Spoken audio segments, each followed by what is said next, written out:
ചെമ്പനിപ്പൂ സീരിയലിന്റെ ഇനി വരാൻ വേണ്ടി പോകുന്ന നല്ലൊരു അടിപൊളി എപ്പിസോഡിന്റെ റിവ്യൂ വിശേഷമാണ് കേട്ടോ പറയാൻ വേണ്ടി പോകുന്നത്. രേവതിക്ക് ഒരു 8 ലക്ഷം രൂപയുടെ ഓർഡർ വന്ന കാര്യങ്ങളൊക്കെ നിങ്ങൾ അറിഞ്ഞിട്ടുണ്ടാകും. ആ ഓർഡറിന് വേണ്ടിയിട്ട് നമ്മുടെ രേവതി 5 ലക്ഷം രൂപ അഡ്വാൻസ് കൊടുക്കാൻ വേണ്ടി രേവതിയെ കൊണ്ട് അത്രയും പണം അറേഞ്ച് ചെയ്യാൻ വേണ്ടി പറ്റില്ല എന്നുള്ള കാര്യത്തെ കുറിച്ച് ചന്ദ്രയാണെങ്കിൽ ഹേമയുടെ അടുത്ത് പറയുവാണ്. ഇത് കേട്ട ഹേമയാണെങ്കിൽ ഇത്രയും വലിയൊരു ഓർഡർ ക്യാൻസൽ ചെയ്ത രേവതി ഇനി ആരും രേവതിയെ വിശ്വസിച്ചിട്ട് ഓർഡർ കൊടുക്കില്ല. അതുകൊണ്ട് തന്നെ രേവതിയുടെ അമ്മ ഇപ്പൊ അമ്പലത്തിന്റെ അടുത്ത് ഒരു ഫ്ലവർ ഷോപ്പ് നടത്തുന്നുണ്ടല്ലോ, അതുപോലെ തന്നെ പൂക്കോച്ചാവ് നടത്തിയിട്ട് രേവതിയുടെ ജീവിതം അവിടെ അവസാനിക്കുമെന്നൊക്കെ ഹേമ പറഞ്ഞത് കേൾക്കുമ്പോൾ അത് തന്നെയാണ് തന്റെ ആഗ്രഹം. അതുപോലെ തന്നെ രേവതി ആവണം, ഒരു പടി പോലും അവളെ മുന്നോട്ട് വെക്കാൻ വേണ്ടി പാടില്ല എന്നൊക്കെയാണ് ചന്ദ്രപതിയും പറയുന്നത്. അങ്ങനെ ചന്ദ്ര ഭയങ്കര സന്തോഷത്തിലാണ് തിരിച്ച് വീട്ടിലെത്തുന്നത്. പക്ഷെ അപ്പോഴേക്കും നമ്മുടെ രേവതി ആണെങ്കിൽ പണം 5 ലക്ഷം റെഡിയാക്കിയിട്ടുണ്ടായിരുന്നു. ദേവു 1 ലക്ഷം രൂപയോളം നമ്മുടെ രേവതിയെ സഹായിക്കാൻ വേണ്ടിയിട്ട് പണം കൊടുക്കുന്നുണ്ട്. പണം കൊടുക്കുന്നതിന് മുമ്പായിട്ട് നമ്മുടെ രേവതി ആ കാര്യത്തെ കുറിച്ചിട്ട് അച്ഛൻ്റെ അടുത്ത് പറയുന്നുണ്ട്. അച്ഛ, എന്റെ 5 ലക്ഷം രൂപ റെഡിയായി എന്നും അത് ഞാൻ കടയിൽ കൊണ്ട് കൊടുക്കാൻ വേണ്ടിയിട്ട് പോവുകയാണ്. അഡ്വാൻസ് കൊടുത്തിട്ട് വേണ്ട പൂക്കളെല്ലാം ബുക്ക് ചെയ്യണല്ലോ നേരത്തെ, എന്നാൽ മാത്രമാണല്ലോ പൂക്കൾ കിട്ടുക. അങ്ങനെ ആ കാര്യങ്ങളെ കുറിച്ച് പറയുന്നതെല്ലാം നമ്മുടെ ചന്ദ്രമതി കേൾക്കുവാണ്. അപ്രതീക്ഷിതമായിട്ടുള്ള ഒരു തിരിച്ചടി കിട്ടുന്നത് പോലെ തന്നെയാണ് ചന്ദ്രയ്ക്ക്. എന്നാൽ ഈ വിവരം എത്രയും വേഗം തന്നെ ഹേമയെ അറിയിക്കുകയും ഹേമയ്ക്ക് എന്തെങ്കിലും ചെയ്യാൻ വേണ്ടി പറ്റുമോ എന്നുണ്ടെങ്കിൽ ചെയ്യട്ടെ എന്നുള്ള രീതിയിലാണ് രേവതി അവിടുന്ന് ഇറങ്ങിയ ഉടനെ തന്നെ ചന്ദ്രമതി ഹേമയെ ഫോണിൽ വിളിക്കുകയും ഹേമയുടെ അടുത്ത് കാര്യങ്ങളെ കുറിച്ച് പറയുകയും ചെയ്യുന്നുണ്ട്. അങ്ങനെ ഹേമയാണെന്നുണ്ടെങ്കിൽ അവരുടെ ആളുകളെ വിട്ട് ആ പണം രേവതിയുടെ കയ്യിൽ നിന്നും മോഷ്ടാക്കളെ പോലെ 2 പേര് മുഖംമൂടിയൊക്കെ ഇട്ടിട്ട് രേവതിയുടെ കയ്യിൽ നിന്നും ആ പണം എടുത്തുകൊണ്ട് പോകുന്നുണ്ട്. രേവതിയാണെങ്കിൽ മാക്സിമം ട്രൈ ചെയ്യുന്നുണ്ട് കേട്ടോ പണം കൈവിട്ട് പോവാതിരിക്കാൻ വേണ്ടിയിട്ട്. പക്ഷേ അവന്മാര് രേവതിയെ തള്ളിയിട്ടുകൊണ്ട് ആ പണവുമായിട്ട് നേരെ ഹേമയ്ക്ക് അരികിലേക്ക് ചെല്ലുന്നുണ്ട്. രേവതി പൂക്കൾ ഓർഡർ കൊടുക്കാൻ വേണ്ടി പോയിരിക്കുന്ന അതേ കടയിൽ ചെല്ലുകയും എന്നിട്ട് ആ കൺവെൻഷൻ സെന്ററിലേക്ക് ഇന്ന ദിവസത്തേക്ക് ഇത്രയും പൂക്കൾ വേണം എന്നുള്ള ഓർഡർ കൊടുക്കുകയും ചെയ്യുന്നുണ്ട്. ഈ കാര്യത്തെക്കുറിച്ച് രേവതി ഓൾറെഡി സംസാരിച്ചത് കൊണ്ട് തന്നെ അദ്ദേഹത്തിന്റെ കൺവെൻഷൻ സെന്ററിൽ പ്രോഗ്രാം നടക്കുന്നു എന്നുള്ള കാര്യത്തെക്കുറിച്ച് അറിയാം. ഈ ഓർഡർ രേവതിക്ക് കിട്ടിയതല്ലേ എന്ന് ആ കടക്കാരൻ ഹേമയുടെ അടുത്ത് ചോദിക്കുമ്പോ അവളിനി പണമൊന്നായിട്ട് വരാൻ വേണ്ടി പോകുന്നില്ല. ഈ ഓർഡർ ഞാനാ ചെയ്യാൻ വേണ്ടി പോകുന്നെന്ന് പറഞ്ഞിട്ട് അദ്ദേഹത്തിന് 5 ലക്ഷം രൂപയും കൊടുത്തിട്ട് ഫ്ലവർ ബുക്ക് ചെയ്യുന്നുണ്ട് കേട്ടോ. അപ്പോഴേക്കും നമ്മുടെ രേവതിയാണെന്നുണ്ടെങ്കിൽ ചേച്ചിമാരെല്ലാവരും കൂടി ചേർന്നിട്ട് ഹോസ്പിറ്റലിൽ എത്തിച്ചിട്ടുണ്ടായിരുന്നു. സച്ചി അങ്ങോട്ടേക്ക് എത്തുകയും രേവതിയുടെ അടുത്ത് കാര്യങ്ങളെ കുറിച്ച് അന്വേഷിക്കുകയും ചെയ്യുന്നുണ്ട്. സംഭവം നടന്നതിനെ കുറിച്ചും അത് മാത്രമല്ല പണം പോയി, പക്ഷെ അത് ദേവു അത്രയും കഷ്ടപ്പെട്ടിട്ട് അറേഞ്ച് ചെയ്ത് തന്നതാണല്ലോ, അതിന്റെ വിഷമത്തിലാണ് നമ്മുടെ രേവതി ഉള്ളത്.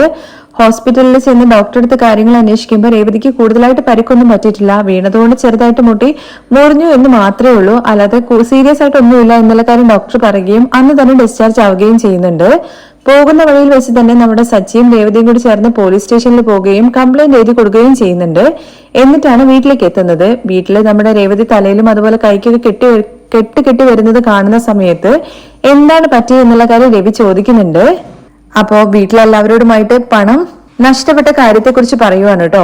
ആക്സിഡന്റ് പറ്റിയത് കൊണ്ടല്ല, രേവതി പണം നഷ്ടപ്പെട്ടതിന്റെ പേരിലാണ് കരഞ്ഞുകൊണ്ടിരിക്കുന്നത് എന്നുള്ള കാര്യം കൂടി സച്ചി എല്ലാവരെയും അറിയിക്കുന്നുണ്ട്. ഉടനെ തന്നെ നമ്മുടെ ചന്ദ്രയാണെന്നുണ്ടെങ്കിൽ അവള് പണം സേഫ് ആയിട്ട് എടുത്തോണ്ട് പോണായിരുന്നു. ചെറിയ പണം എന്നല്ലല്ലോ, 5 ലക്ഷം രൂപയല്ലേ.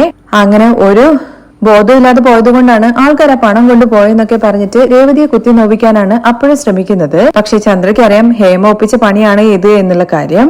ചന്ദ്രമതിയാണല്ലോ രേവതി അവിടുന്ന് പോകുന്ന സമയത്ത് വിളിച്ചു പറഞ്ഞതും. രേവതി ആ പണമായിട്ട് പോകുന്നത് കൊണ്ട് തന്നെ നിങ്ങളെ കൊണ്ട് എന്താണ് ചെയ്യാൻ വേണ്ടി പറ്റുന്ന വെച്ചാൽ അത് ചെയ്യാൻ വേണ്ടിയിട്ട്. അപ്പൊ ഉറപ്പായിട്ടും ഹേമ ആൾക്കാരെ വിട്ടിട്ട് ആ പണം തട്ടിയെടുത്തതായിരിക്കും എന്നുള്ള കാര്യം അറിയാം. അല്ലാതെ ആർക്കും അറിയില്ലല്ലോ രേവതി പണമായിട്ട് പോകുന്നു എന്നുള്ള കാര്യം. അങ്ങനെ ചന്ദ്ര എന്തായാലും ഭയങ്കര സന്തോഷവതിയാണ്. പോലീസ് സ്റ്റേഷനിൽ പോയിട്ട് കംപ്ലൈന്റ് കൊടുത്ത കാര്യത്തെ കുറിച്ചിട്ട് നമ്മുടെ രവി സച്ചിയുടെ അടുത്ത് ചോദിക്കുമ്പോ അത് കൊടുത്തിട്ടാണ് അച്ഛാ ഇങ്ങോട്ടേക്ക് വന്നത്, അല്ലെങ്കിലും പോലീസ് സ്റ്റേഷനിൽ പോയിട്ട് കംപ്ലൈന്റ് ഒന്നും കൊടുത്തിട്ട് കാര്യമില്ല. ഓൾറെഡി സുധിയുടെ 30 ലക്ഷം രൂപ പോയതിന്റെ കംപ്ലൈന്റ് കൊടുത്തിട്ട് ഇന്ന് വരെ ഒരു വിവരമില്ല. അപ്പോഴാണോ നിങ്ങളുടെ 5 ലക്ഷം രൂപ കിട്ടാൻ വേണ്ടി പോകുന്നതെന്നൊക്കെ പറഞ്ഞിട്ട് സുധി കളിയാക്കുന്നൊക്കെ ഉണ്ട്. പക്ഷെ അപ്പോഴും രേവതിക്ക് ഭയങ്കര വിഷമാണ്. രേവതിയുടെ വിഷമം കാണുമ്പോൾ അച്ഛന് ഭയങ്കര സങ്കടം തോന്നുന്നുണ്ട്. മോളെ പൈസയല്ലേ, നമുക്ക് എങ്ങനെയെങ്കിലും റെഡിയാക്കാം. നീ എന്തിനാണ് അവരുടെ പുറകെ പോയിട്ട് അവരെ പിടിക്കാൻ വേണ്ടി നോക്കിയത്? അതുകൊണ്ടല്ലേ മോൾക്ക് ഇങ്ങനെയൊക്കെ പറ്റിയത്. ഇതിൽ കൂടുതലൊക്കെ എന്തെങ്കിലും സംഭവിച്ചായിരുന്നെങ്കിലോ പിന്നെ നമ്മൾ എന്ത് ചെയ്തേനെന്നൊക്കെ പറയുന്നുണ്ട് കേട്ടോ. അച്ഛാ, എനിക്ക് ദേവുവിന്റെ കയ്യിൽ നിന്ന് പണം മേടിച്ചു, അത് അവൾക്ക് തിരിച്ചു കൊടുക്കാൻ വേണ്ടി പറ്റില്ലല്ലോ, അതെല്ലാം ഞാൻ നഷ്ടപ്പെടുത്തിയെന്നുള്ള കാര്യം ആലോചിക്കുമ്പോഴാണ് എനിക്ക് കൂടുതൽ വിഷമം എന്ന് പറയുകയാണെ. അത് സൂക്ഷിച്ചും കണ്ടൊക്കെ എടുത്തോണ്ട് പോകണമായിരുന്നു. അത് മാത്രമല്ല, നീ ഇത്രയും വലിയൊരു ഓർഡർ കിട്ടി ആ ഹേമ എന്ന് പറയുന്ന സ്ത്രീയെ വെല്ലുവിളിച്ചുകൊണ്ട് നീ വലിയ ഓർഡർ ചെയ്യാൻ വേണ്ടിയിട്ടാണല്ലോ ഇപ്പോ ഈ പണം ഉണ്ടാക്കിയതും അതിന് പുറകെ പോയിട്ട് നിനക്ക് ഇങ്ങനെയൊക്കെ സംഭവിച്ചത്. എന്തായാലും ആ പണവും പോയി, ഇപ്പൊ നിന്റെ ഓർഡറും പോയില്ലേ.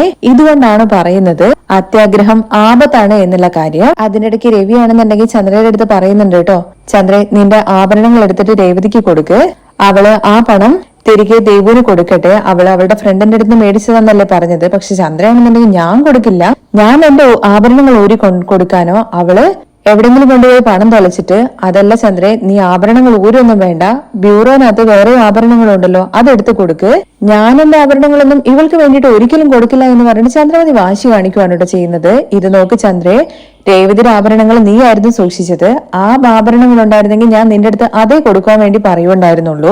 എന്നാ അത് എന്താ സംഭവിച്ചെന്നുള്ള കാര്യം ഞാൻ പറയണ്ടല്ലോ എന്ന് പറയുമ്പോ അച്ഛ അതെന്ത് പറയാനിരിക്കുന്നു, അമ്മയും അതുപോലെ ഇതാ ഓടിപ്പോയതിനും കൂടി ചേർന്നിട്ട് കൊണ്ടുപോയി വിറ്റു, അത് പോരാത്തതിന് അത് മുക്കുപണ്ടം ആക്കി വെക്കുകയും ചെയ്തു.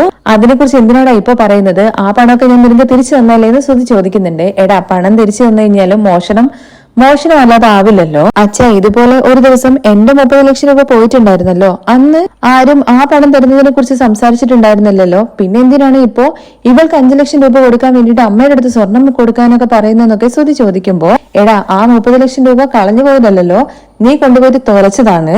എന്നാ രേവതിയുടെ കാര്യം അങ്ങനെയല്ല. അപ്പോഴും രവി ഇങ്ങനെ നിർബന്ധിക്കുവാണ് കേട്ടോ ചന്ദ്രയെ അവളുടെ സ്വർണം ഊരി കൊടുക്കാൻ വേണ്ടിയിട്ട്.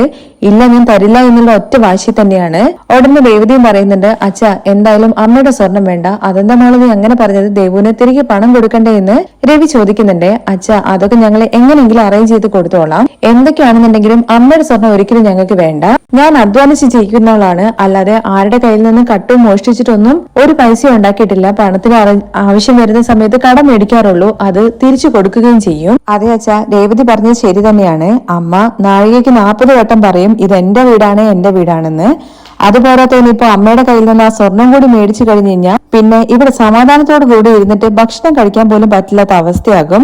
അതുകൊണ്ട് അച്ഛാ ഈ കഷ്ടതകളൊക്കെ ഞങ്ങൾ എങ്ങനെങ്കിലും വീട്ടിക്കൊള്ളാം എന്ന് പറയുവാണ് കേട്ടോ. അതുപോലെ തന്നെ രേവതി ചന്ദ്രയുടെ അടുത്ത് പറഞ്ഞു പോകുന്നുണ്ട്, ഇനിയിപ്പോ അമ്മ ഈ സ്വർണം തന്നു കഴിഞ്ഞാലും ഞാൻ ഒരിക്കലും മേടിക്കില്ല, ഞാൻ അന്തസ്സായിട്ട് ജീവിക്കുന്നവളാണ്, അന്തസ്സായിട്ട് തന്നെ ആ കടം ഞാൻ വീട്ടു എന്ന് പറഞ്ഞിട്ട് ദേഷ്യത്തിലാണ് രേവതി ഉള്ളിലേക്ക് കയറി പോകുന്നത് കേട്ടോ. അത് കഴിഞ്ഞ് രേവതിയെ കാണാൻ വേണ്ടിയിട്ട് ദേവും അതുപോലെ ശരത്തും ലക്ഷ്മിയും കൂടി വരുന്നുണ്ട്. അവിടെ തന്നെ വിശേഷങ്ങളൊക്കെ ചോദിക്കുവാണ് കേട്ടോ രവി. അത് കഴിഞ്ഞ് ദേവുവിന്റെ അടുത്ത് കാര്യങ്ങൾ അന്വേഷിക്കുന്നുണ്ട്, ജോലിയൊക്കെ എങ്ങനെ പോകുന്നു എന്ന്. നന്നായിട്ട് പോകുന്നു അങ്കിൾ എന്ന് ദേവു പറയാണ്. അതുപോലെ തന്നെ ശരത്തിന്റെ അടുത്തും ചോദിക്കുന്നുണ്ട്, എക്സാം ഒക്കെ എഴുതിയിരിക്കാന്നുള്ള കാര്യം രേവതി പറഞ്ഞു. അതെ, ഉറപ്പായിട്ട് ഞാൻ ഫസ്റ്റ് ക്ലാസ്സോട് കൂടി തന്നെ പാസ്സാവും എന്നുള്ള കാര്യം പറയുവാണ്. സന്തോഷമായിട്ടുള്ള കാര്യമാണ്. നിന്റെ അച്ഛന്റെ ആഗ്രഹങ്ങളെല്ലാം നിന്നിലൂടെ നിറവേറ്റണം എന്നുള്ള കാര്യമൊക്കെ പറയുമ്പോഴേക്കും ചന്ദ്ര അങ്ങോട്ടേക്ക് വരുന്നുണ്ട്. ലക്ഷ്മി കണ്ടോടനെ തന്നെ നമസ്കാരമൊക്കെ ഇങ്ങനെ പറയുവാണ് കേട്ടോ. ചേച്ചി സുഖാണോ എന്നൊക്കെ ചോദിച്ച് അരികിലേക്ക് ചെല്ലുന്നുണ്ടെങ്കിലും മൈൻഡ് ചെയ്യാതെ ഇങ്ങനെ പോവാണ്. ഇത് കണ്ട രവി ചന്ദ്രയുടെ അടുത്ത് ചോദിക്കുന്നുണ്ട് കേട്ടോ, ചന്ദ്ര നീ അവര് വന്നത് കണ്ടില്ലേ എന്ന്. പിന്നെ അവര് മുന്നിലല്ലേ നിൽക്കുന്നത്, കാണാതിരിക്കാൻ വേണ്ടിട്ട് എന്റെ കണ്ണിന് കുഴപ്പമൊന്നുമില്ല എന്ന് ചന്ദ്ര. നിങ്ങൾ കയറിയിരിക്കുക എന്ന് പറഞ്ഞിട്ട് ചന്ദ്രയുടെ വാക്കൊന്നും കേൾക്കാതെ രവി അവരുടെ തിരിക്കാൻ വേണ്ടി പറയുകയാണ്. അപ്പോഴേക്കും രേവതി അങ്ങോട്ടേക്ക് വരുന്നുണ്ട് അമ്മേനെ വിളിച്ചുകൊണ്ട്. രേവതിയെ കാണുമ്പോഴേക്കും ലക്ഷ്മിക്ക് ഭയങ്കരമായിട്ട് സങ്കടമാവുന്നുണ്ട്. സച്ചിമോൻ വിളിച്ചിട്ട് നിനക്ക് പരിക്ക് പറ്റി എന്നുള്ള കാര്യത്തെ കുറിച്ച് പറഞ്ഞു. ഇത് ചെറിയ പരിക്കൊന്നുമല്ലല്ലോ ചേച്ചി, ഇത് വലിയ പരിക്കല്ലെന്ന് ദേവും ചോദിക്കുന്നുണ്ട് കേട്ടോ. അതൊന്നുമില്ല, ഇത് ചെറുതാണോ, ഒന്നുമില്ല അമ്മയെന്നൊക്കെ പറഞ്ഞിട്ട് രേവതി തന്നെ ആശ്വസിപ്പിക്കുകയാണ്. ആരാണാവോ പാവികള് പണം അടിച്ചോണ്ട് പോയെന്ന് ലക്ഷ്മി ചോദിക്കുമ്പോഴേക്കും ചേച്ചി ആരാ അവരെന്ന് ചോദിക്കുവാണേ. നമ്മുടെ ശരത്തും അറിയില്ലടാ, ആരോ 2 പേര് വന്നിട്ടാണ് എടുത്തോണ്ട് പോയത്. ചേച്ചി എന്തിനാണ് വെറുതെ അവരുടെ പുറകെയൊക്കെ പോകാൻ വേണ്ടി പോയത്, ചേച്ചിക്ക് എന്തെങ്കിലും സംഭവിച്ചായിരുന്നെങ്കിലോ, പണം പോയാൽ നമുക്ക് എങ്ങനെ വേണമെങ്കിലും ഉണ്ടാക്കിക്കൂടെ, നിനക്ക് മാത്രം എന്താ മോളെ ഇങ്ങനെയൊക്കെ സംഭവിക്കുന്നത്, എന്തൊരു കഷ്ടകാലം എന്നൊക്കെ പറഞ്ഞിട്ട് ലക്ഷ്മി സങ്കടപ്പെട്ടുകൊണ്ടിരിക്കുമ്പോ ഒന്നുമില്ല അതൊക്കെ ശരിയാവെന്ന് പറഞ്ഞിട്ട് രവി അവിടുന്ന് ആശ്വസിപ്പിക്കുന്നുണ്ട്. ഇപ്പൊ എന്തിനാണ് ഇങ്ങനെ കിടന്ന് കരയുന്നത്, അതല്ലേ അവർക്ക് കുഴപ്പമൊന്നുമില്ലല്ലോ, പിന്നെ നിങ്ങളെ വീട്ടിലുള്ളവർക്ക് ഇത് മാത്രമേ അറിയുള്ളൂ എന്നൊക്കെ പറഞ്ഞിട്ട് ചന്ദ്രയാണെങ്കിൽ അവിടെ കിടന്ന് ഒച്ചയെടുക്കുന്നുണ്ട്. ഇത് കേട്ടിടുന്ന രവി അവരവരുടെ മകളെ ഈ ഒരു അവസ്ഥയിൽ കണ്ടു കഴിഞ്ഞാൽ ആർക്കാണെന്നുണ്ടെങ്കിലും നെഞ്ചൊന്നും പെടയില്ലേ, നീ ആദ്യം ചന്ദ്രയെ പോയിട്ട് അവർക്ക് ചായ ഉണ്ടാക്കി കൊടുക്കുക എന്ന് രവി പറയുവാണ്. അയ്യോ രവിയേട്ടാ ഞങ്ങൾക്കൊന്നും വേണ്ട എന്ന് നമ്മുടെ ചന്ദ്രയുടെ അടുത്ത് രവി പറഞ്ഞല്ലോ, അതുകൊണ്ട് ലക്ഷ്മി പ്രത്യേകം പറയുന്നുണ്ട് കേട്ടോ. അമ്മ അവിടെ നിൽക്കും, ഞാൻ പോയിട്ട് വെള്ളം എടുത്തിട്ട് വരാം എന്ന് പറഞ്ഞിട്ട് രേവതി പോവാണേ. ചേച്ചി അവിടെ ഇരുന്നു, ഞാൻ പോയിട്ട് എടുക്കാം എന്ന് പറഞ്ഞ ദേവു അടുക്കളയിലേക്ക് പോകാൻ വേണ്ടി പോവാണ്. അപ്പോഴേക്കും ചന്ദ്രയാണെങ്കിൽ നിക്ക് ഞാൻ പോയിട്ട് എടുത്തോണ്ട് വരാം, ഇവിടെ ഒരുത്തിയെ അടുക്കളയിൽ കയറ്റിയതിന്റെ ഫലമാണ് ഇപ്പൊ ഇവിടെ അനുഭവിച്ചുകൊണ്ടിരിക്കുന്നത്, ഇനിയിപ്പോ വേറെ ഒരുത്തിയും കൂടി കേട്ടാത്തിന്റെ ഒരു കുറവുള്ളൂ എന്ന് പറഞ്ഞുകൊണ്ട് ചന്ദ്ര തന്നെ വെള്ളം എടുക്കാൻ വേണ്ടിട്ട് പോകുന്നുണ്ട്. ചേച്ചി എന്താ സംഭവം ഉണ്ടായി എന്നുള്ള കാര്യം ചന്ദ്ര അങ്ങ് പോയി കഴിഞ്ഞ വെച്ചാൽ അവർ ഇരുന്ന് സംസാരിക്കുന്നുണ്ട്. ഞാൻ ഓട്ടോ ഇറങ്ങി നടന്ന് പോയിക്കൊണ്ടിരിക്കുന്ന സമയത്താണ് പണം മോഷണം പോയത്. രണ്ടുപേര് ബൈക്കിൽ വന്നിട്ട് എടുത്തോണ്ട് പോവാ ചെയ്തത്. ദേവു സോറി, പണം മൊത്തത്തിൽ പോയി എന്ന് ഇങ്ങനെ രേവതി പറയുമ്പോ ചേച്ചി എന്തിനാ സോറി പറയുന്നത്? ചേച്ചി കാരണം പോയതൊന്നുമല്ലല്ലോ. പണം പോയാൽ നമുക്ക് എങ്ങനെ വേണമെങ്കിലും ഉണ്ടാക്കാം. അതിനു പകരം ചേച്ചിക്ക് എന്തെങ്കിലും പറ്റിയിട്ടുണ്ടായിരുന്നെങ്കിൽ എന്ത് ചെയ്തേനെ? ചേച്ചിക്ക് ഒന്നും പറ്റിയില്ലല്ലോ, അത് മതി എനിക്ക്. അതെ ചേച്ചി, ചേച്ചിക്ക് ഒന്നും പറ്റിയില്ലല്ലോ. ചേച്ചി ഒന്നും കൊണ്ട് വിഷമിക്കണ്ട. എന്തായാലും സച്ചേട്ടൻ ആ മോഷ്ടാക്കളെ ഉറപ്പായിട്ടും പിടിക്കും. അവന്മാര് കയ്യില് എന്തായാലും വന്ന് ചാടുന്നൊക്കെ നമ്മുടെ ശരത്ത് പറയുന്നുണ്ട് കേട്ടോ. എന്റെ പണം പോയിട്ടുണ്ടായിരുന്നെങ്കിൽ എനിക്കൊരു വിഷമം ഉണ്ടായിരുന്നില്ല. പക്ഷെ ദേവു കഷ്ടപ്പെട്ട് അധ്വാനിച്ചും അതുപോലെ തന്നെ അവളുടെ ഫ്രണ്ടിന്റെ കയ്യിൽ നിന്ന് മേടിച്ചു തന്ന പണമാണ്. ചേച്ചി അതൊക്കെ വിട് ചേച്ചി. ഇപ്പൊ അതാണ് പ്രധാനം. ചേച്ചി ഞങ്ങൾക്ക് വേണ്ടിയിട്ട് എന്തോരം പണങ്ങൾ ചെലവാക്കിയിട്ടുണ്ട്. അതൊക്കെ നോക്കുമ്പോ ഇതെന്താ വലിയൊരു തുകയാണോ? അതൊന്നും ഒരു പ്രശ്നമല്ല ചേച്ചി. ചേച്ചിക്ക് ഒന്നും പറ്റിയില്ലല്ലോ, അത് മാത്രം മതി. അതല്ല, നിന്റെ ഫ്രണ്ടിന്റെ അടുത്ത് എനിക്ക് വേണ്ടിയിട്ട് പണം മേടിച്ചു തന്നതല്ലേ, അതും പോയ വിഷമാണ് എനിക്ക് നിങ്ങനെ പറഞ്ഞിട്ട് രേവതി കരഞ്ഞോണ്ടിരിക്കുമ്പോ രേവതി അതൊക്കെ വിട്ട് നിനക്ക് കൂടുതലൊന്നും പറ്റാതെ ദൈവം കാത്തു, അത് തന്നെ ഞങ്ങൾക്ക് ധാരാളമാണ്. ചേച്ചി കരയല്ലേ ചേച്ചി. കുറച്ചു നാൾ കഴിഞ്ഞ് കഴിഞ്ഞാൽ ഞാനും ജോലിക്ക് പോകാൻ വേണ്ടി തുടങ്ങും. അത് കഴിഞ്ഞ് കഴിഞ്ഞാൽ ആ പണം ഞാനും ചേച്ചിക്ക് വേണ്ടിയിട്ട് സമ്പാദിച്ചു കൊണ്ടുതരാം. അങ്ങനെ അവരുടെ സംസാരത്തിനിടയിൽ രവി ഇങ്ങനെ പറയുന്നുണ്ട് കേട്ടോ, ഇത് നോക്ക് രേവതി, അത് കഷ്ടപ്പെട്ട് അധ്വാനിച്ചുണ്ടാക്കിയ പണമാണ്. അത് എവിടെയും പോവില്ല. ഉറപ്പായിട്ടും അത് നിന്റെ കൈകളിൽ തന്നെ വന്നു ചേരും. ദേവു, നിന്റെ ഫ്രണ്ടിന്റെ അടുത്ത് പണം തിരികെ കൊടുക്കാൻ വേണ്ടിയിട്ട് കുറച്ച് സമയം ചോദിക്കണം. നമ്മള് പണം എന്നുള്ള കാര്യം പറഞ്ഞപ്പോ ഉടനെ തന്നെ നിനക്ക് പണം എടുത്തു തന്നതല്ലേ. നമ്മുടെ സ്വന്തക്കാർ പോലും നമുക്ക് വേണ്ടിയിട്ട് ഇങ്ങനെ ഒരു കാര്യം ചെയ്യില്ല. അതുകൊണ്ട് തന്നെ അവള് നമ്മളെ വിശ്വസിച്ച് തന്നതാണ്. നമ്മൾ ആ പണം എങ്ങനെങ്കിലും കൊടുക്കും. എന്തെങ്കിലും ഓർഡർ കിട്ടാതിരിക്കില്ല. രാവും പകലും കഷ്ടപ്പെട്ടിട്ടാണെങ്കിൽ പോലും ആ പണം ഞാൻ തിരികെ തരും. നമ്മളത് തിരിച്ചു കൊടുക്കും ദേവു. അപ്പോഴേക്കും ചന്ദ്ര വെള്ളമായിട്ട് അങ്ങോട്ടേക്ക് വരുന്നുണ്ട് കേട്ടോ. ഇവര് പറയുന്നൊക്കെ കേട്ടുകൊണ്ടാണ് കേട്ടോ വരുന്നത്. ഈ കൈയും വെച്ചിട്ട് വീട്ടിലെ പണി ചെയ്യാൻ വയ്യ അവൾക്ക്. എന്നിട്ടാണ് അവള് പുറത്തു പോയിട്ട് ചെയ്യുന്നതെന്നൊക്കെ പറഞ്ഞിട്ട് ആ വെള്ളത്തിന്റെ പാത്രം അവിടെ വെച്ചിട്ട് പോയിട്ട് അങ്ങനെ കസേരയിൽ ഞെടിഞ്ഞിരിക്കുവാണ്. രേവതി ചേച്ചി എന്തായാലും ആ പണം കൊടുക്കുന്ന കാര്യത്തെ കുറിച്ച് ടെൻഷൻ ആവണ്ട. മാസം ഇൻസ്റ്റാൾമെന്റ് ആയിട്ടാണെങ്കിലും ഞാൻ ആ പണം കൊടുത്തോളാം. ചേച്ചി ആ പണത്തെ കുറിച്ച് ഓർത്ത് ഭയപ്പെടണ്ട എന്നൊക്കെ പറയുന്നുണ്ട് കേട്ടോ. അപ്പോഴേക്കും സച്ചി ആണെങ്കിൽ പുറത്തു പോയിട്ട് വരുന്നുണ്ട്. അമ്മ എപ്പോഴാ വന്നതെന്നുള്ള കാര്യം ചോദിച്ചുകൊണ്ട് ലക്ഷ്മി വല്ലാതിരിക്കുന്നത് കാണുമ്പോ എന്ത് പറ്റി അമ്മേ, അമ്മ എന്തിനാ ടെൻഷൻ ആവുന്നതെന്ന് ചോദിക്കുവാണ്. അല്ല രേവതി മോൾക്ക് അതിന് മാത്രം ഒന്നും രേവതിക്ക് പറ്റിയിട്ടില്ല. നിങ്ങളാണെന്നുണ്ടെങ്കിൽ അവൾക്ക് ഓവർ ധൈര്യം കൊടുത്തിട്ടാ വളർത്തിയത്. അതുകൊണ്ടാണ് അവള് കള്ളന്മാരെ പിടിക്കാൻ വേണ്ടി പുറകെ പോയത്. അതിന് മാത്രം ഒന്നും അവൾക്ക് പറ്റിയിട്ടില്ല. 2 ദിവസം കൊണ്ട് തന്നെ കെട്ടൊക്കെ അഴിക്കാൻ വേണ്ടി പറ്റും. അതൊക്കെ ശരിയായിക്കോളൂ അമ്മേ. തുടർന്ന് ശരത്ത് ചോദിക്കുന്നുണ്ട് കേട്ടോ, സച്ചേട്ടാ കള്ളന്മാരെ കുറിച്ച് വല്ല വിവരം കിട്ടിയോ എന്ന്? പോലീസിൽ കംപ്ലൈന്റ് കൊടുത്തിട്ടുണ്ട്. പിന്നെ നമ്മുടെ പിള്ളേരുടെ അടുത്തൊക്കെ പറഞ്ഞിട്ടുണ്ട്. ആ ഭാഗമൊക്കെ ഒന്ന് നോക്കാൻ വേണ്ടിയിട്ട് എന്തായാലും പിടിക്കപ്പെടും എന്നുള്ള കാര്യം സച്ചി പറയുന്നുണ്ട്. പക്ഷെ സച്ചിയുടെ അടുത്താണെന്നുണ്ടെങ്കിൽ പോലീസുകാർ കാര്യങ്ങളൊക്കെ നോക്കിക്കോളൂ, നീ വെറുതെ ഓരോ പ്രശ്നങ്ങൾ പോയി ചാടണ്ട എന്ന് രവി പറയുന്നുണ്ട്. ശരിയച്ചാ എന്ന് പറഞ്ഞിട്ട് രേവതിയുടെ അടുത്ത് നീ ഏത് പൂക്കടയിലാണ് പൂവിന് ഓർഡർ കൊടുക്കാൻ വേണ്ടിയിട്ട് പോയിട്ടുണ്ടായിരുന്നത്? ആ കട എവിടെയാണ്, അതിന്റെ അഡ്രസ് ഉണ്ടോ എന്ന് ചോദിക്കുമ്പോ രേവതിയുടെ പേഴ്സിനകത്ത് അതുണ്ട്. അത് ദേവുവിന്റെ അടുത്ത് എടുത്തു കൊടുക്കാൻ വേണ്ടിയിട്ട് പറയുവാണ്. അത് മാത്രമല്ല ആ കൺവെൻഷൻ സെന്ററിന്റെ നമ്പറും കൂടി ചോദിച്ചിട്ടുണ്ട് കേട്ടോ സച്ചി പോകുന്നതിന് മുമ്പായിട്ട് അമ്മയെ ഭക്ഷണം കഴിച്ചിട്ട് പോയാൽ മതി എന്ന് പറയുകയാണെ. ഭക്ഷണം കഴിക്കാനോ? പിന്നെ അല്ലാതെ വന്ന ആൾക്കാരോട് അങ്ങനെയല്ലേ പറയാന്ന് നമ്മുടെ സച്ചി ചന്ദ്രയുടെ അടുത്ത് ചോദിക്കുന്നുണ്ട്. ഇവിടെ അതിന് മാത്രമുള്ള ആൾക്കാർക്കൊന്നും ഭക്ഷണം ഉണ്ടാക്കിയിട്ടില്ല. അവള് തന്നെ കൈക്ക് വയ്യാതെ കെട്ടി ഇരിക്കുകയാണെന്നൊക്കെ പറയുന്നുണ്ട് കേട്ടോ.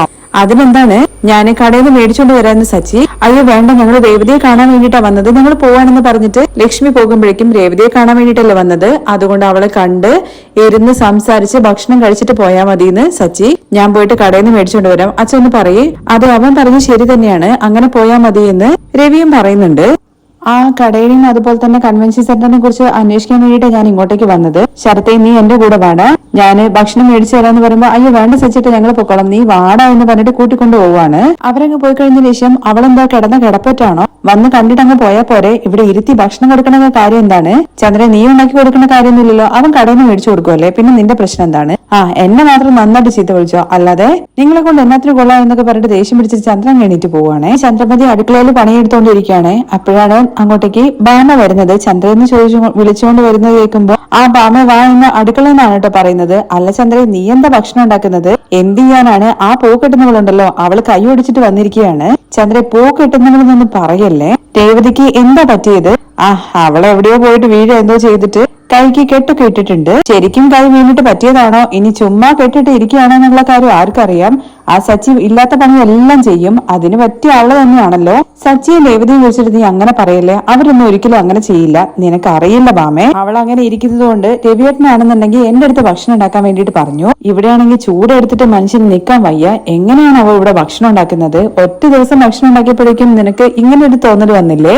എന്നാൽ ദിവസവും രേവതി ഇവിടെ നിന്ന് പൂ കെട്ടിയിട്ടും അതുപോലെ ഭക്ഷണം ഉണ്ടാക്കുകയൊക്കെ ചെയ്യുന്നില്ലേ? അതല്ലെങ്കിലും നീ എപ്പോഴും ആ പൂ കെട്ടുന്നവളല്ലേ സപ്പോർട്ട് ചെയ്യുള്ളൂ. അങ്ങനെയൊന്നുമില്ല ചന്ദ്രൻ, നിന്റെ 3 മരുമക്കളില് നല്ല മോള് രേവതിയാണ്. അവള് കഴിവില്ലാത്ത വീട്ടിലെ കുട്ടിയാണെന്നുണ്ടെങ്കിലും മനസ്സിൽ ഒരു കള്ളത്തിനും കപടവും ഒന്നും ഇല്ലാത്തവളാണ്. അവൾക്ക് അറിയാത്ത പണിയൊന്നുമില്ല, അവൾ വേണമെന്നുണ്ടെങ്കിൽ എന്തും ചെയ്യും. ശരി, എന്തായാലും ഞാൻ രേവതിയെ പോയി കണ്ടിട്ട് വരാം എന്ന് പറഞ്ഞിട്ട് ബാമ പോകുമ്പോ, അല്ല നീ എന്നെ കാണാൻ വേണ്ടി വന്നതാണോ അവളെ കാണാൻ വേണ്ടി വന്നതാണോ എന്ന് ചന്ദ്ര, നീയല്ലേ പറഞ്ഞത് അവൾക്ക് വയ്യ എന്നുള്ള കാര്യം, അപ്പോ അറിഞ്ഞിട്ടും അവളെ കാണാതെ എങ്ങനെ പോകുന്നത്? പാവം, അവള് മുറിയിലല്ലേ ഉള്ളത്, ഞാൻ പോയി കണ്ടിട്ട് വരാം എന്ന് പറഞ്ഞിട്ട് ബാമ കാണാൻ വേണ്ടിട്ട് പോവാണേ. ബാമ അങ്ങനെ രേവതിയെ കാണാൻ വേണ്ടി ചെല്ലുവാണ് കേട്ടോ. എന്താ സംഭവിച്ചെന്നുള്ള കാര്യം ചോദിക്കുമ്പോ രേവതി നടന്ന കാര്യങ്ങളെ കുറിച്ചൊക്കെ പറയുന്നുണ്ട്.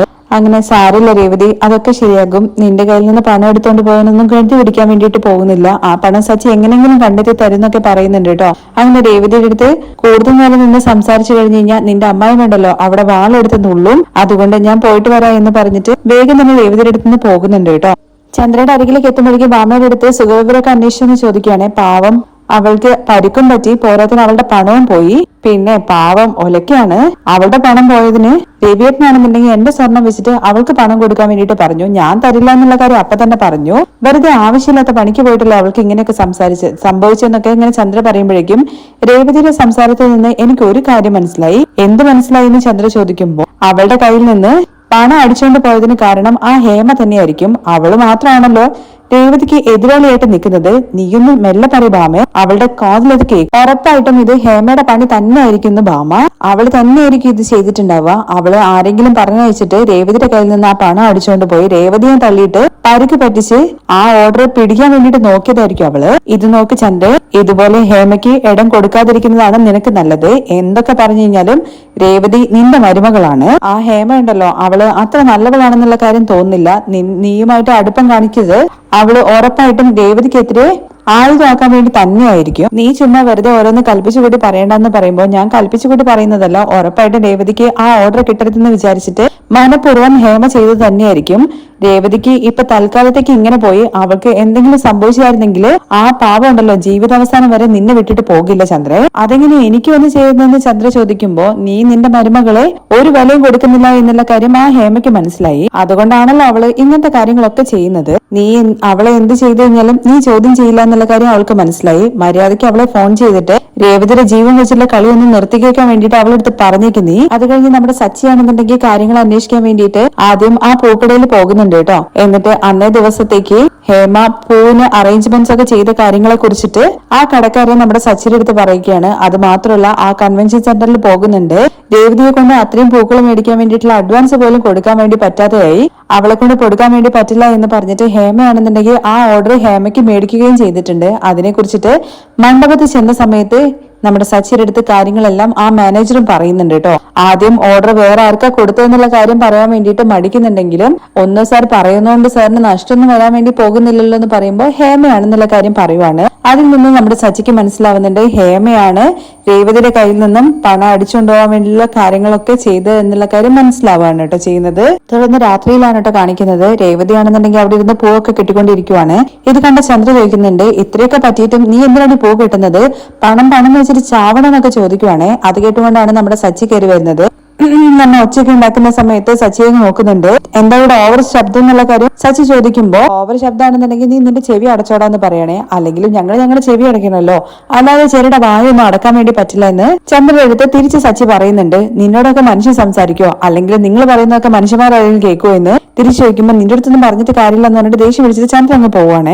രേവതിയുടെ അടുത്ത് ഇങ്ങനെ സച്ചി ചോദിക്കുന്നുണ്ട് കേട്ടോ, നീ എന്തിനാ ഇവിടെ ഇരുന്ന് മാല കെട്ടുന്ന, കൈ വേദനിക്കില്ലേ എന്ന്. അതല്ല സച്ചേട്ടാ, നാളെ പുതിയ 2 മണ്ഡപത്തില് ഓർഡർ വന്നിട്ടുണ്ട്. അവർക്ക് നല്ല മാല കെട്ടിക്കൊടുത്തു കഴിഞ്ഞാൽ അവർക്ക് അത് ഇഷ്ടപ്പെടുവാണെന്നുണ്ടെങ്കിൽ ആ മണ്ഡപത്തില് ഡെക്കറേഷൻ ഡെക്കറേഷൻ വർക്ക് എനിക്ക് തരാ എന്നുള്ള കാര്യം പറഞ്ഞിട്ടുണ്ട്.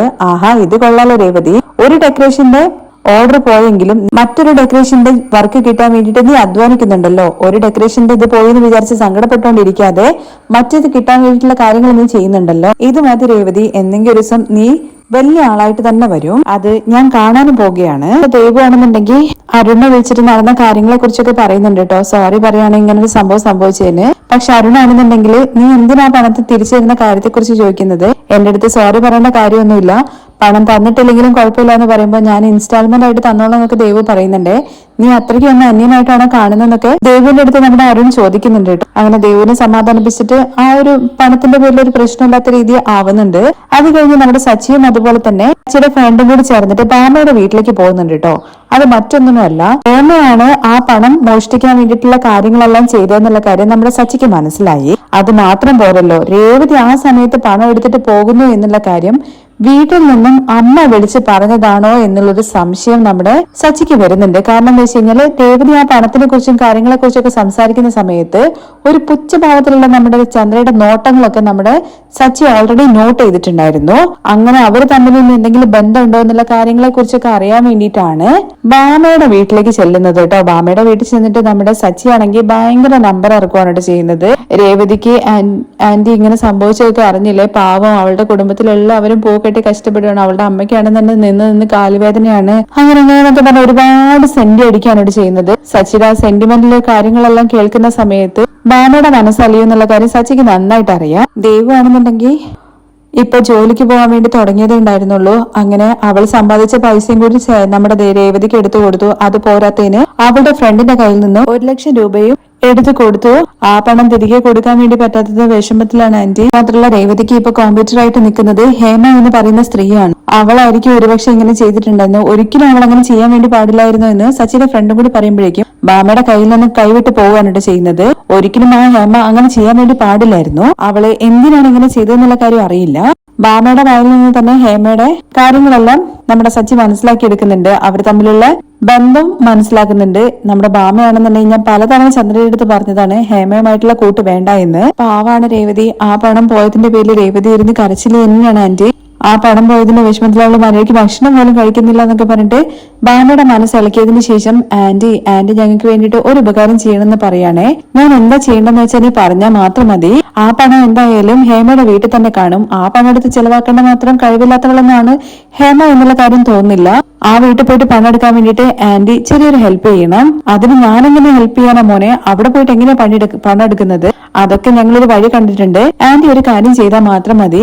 അവളെ വീട്ടിൽ നിന്ന് ഒഴിവാക്കാൻ വേണ്ടിയിട്ട് ഇവിടെ എന്തെങ്കിലും കാര്യം പറഞ്ഞിട്ട് അവളെ നൈസായിട്ട് ആന്റിയുടെ വീട്ടിലേക്ക് വിളിച്ചു വരുത്തണം. ആ സമയം നോക്കിയിട്ട് ഇവർക്ക് വീട്ടിനുള്ളിൽ പോയിട്ട് പൈസ എടുക്കാൻ വേണ്ടിയിട്ടാണ്. അതിന് വേണ്ടിയിട്ട് സച്ചിൻ നല്ലൊരു പ്ലാനൊക്കെ തയ്യാറാക്കിയിട്ടുണ്ട് കേട്ടോ. അതിന്റെ വിശേഷങ്ങളൊക്കെ കേൾക്കാൻ താല്പര്യം ഉണ്ടെന്നുണ്ടെങ്കിൽ നെക്സ്റ്റ് എപ്പിസോഡിൽ നിന്ന് കമന്റ് ചെയ്യണേ. താങ്ക്